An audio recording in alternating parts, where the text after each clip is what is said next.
Okay, so the next thing we're going to do is we're going to apply our value that was scale to a marble.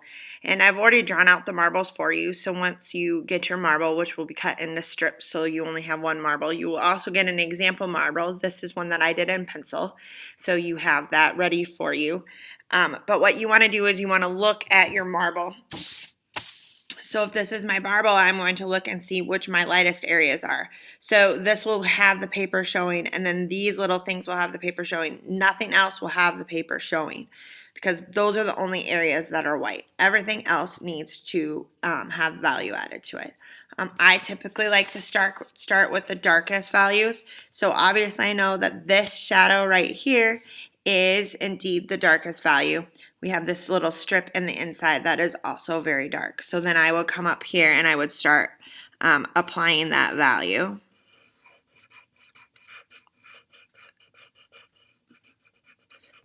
Then you may have to resharpen your pencil.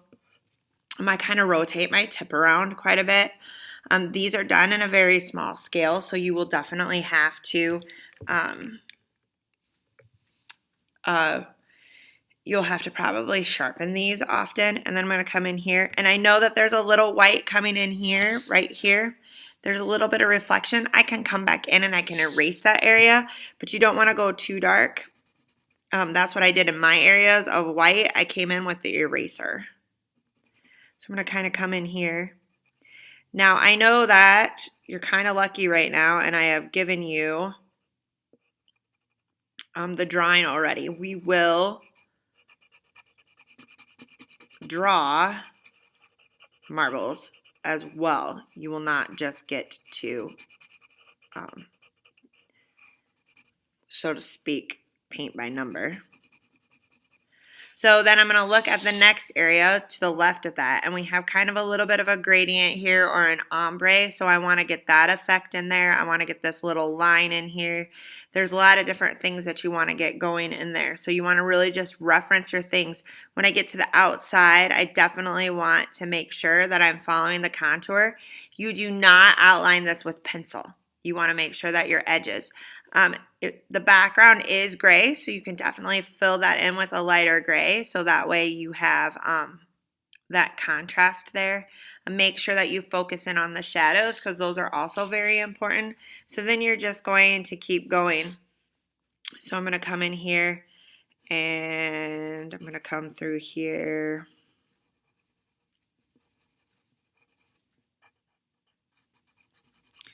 I'm just going to keep drawing.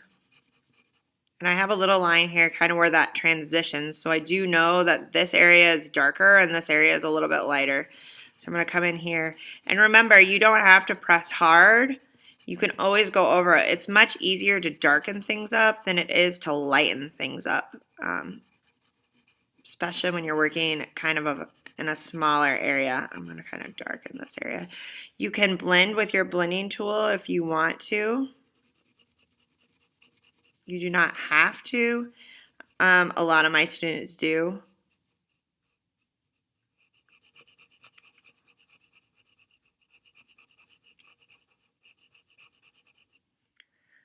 I sort of used a blending tool with this one over here.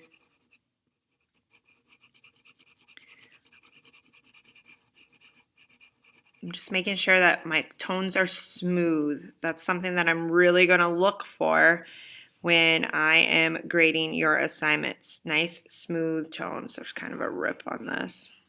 And I'm going to follow my contour.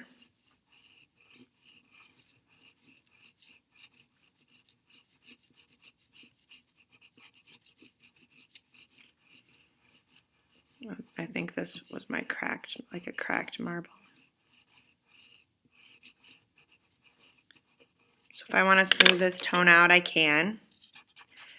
Your blending tools will get kind of dirty, so you will definitely want to clean them off. This tone's a little dark, so I'm probably going to come back in with an eraser and lighten that up, but we'll see.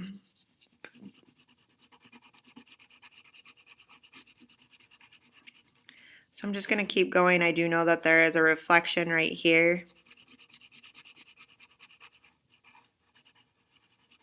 I want to lighten that up. I'm going to go grab my eraser quick.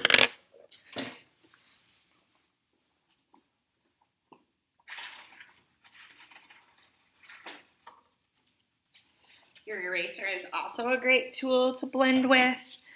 You can definitely lighten areas. It'll blend things. These are nice erasers because they have nice sharp tips on them.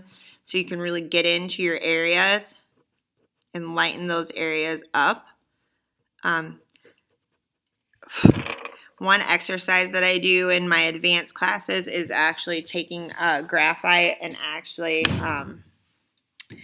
filling the whole paper with graphite and then having to draw with the eraser. That's something that I've done before with my more advanced drawing classes. So I'm left-handed, so it's very tricky for me not to smudge things. So I really pay attention to my areas. But now that's looking a lot better.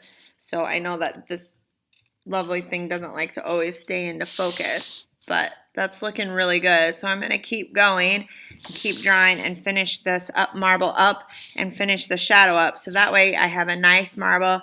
I have to worry about you want to worry about the background. Notice I have no line here. There's no dark line. It is all of value. That is super, super important. I do not want to see lines. That is something that we will definitely talk about in class, and you will not get a good grade if I do see dark outlines around your marbles, unless there is like this is a dark spot in there. Obviously, there's going to be a dark line around that.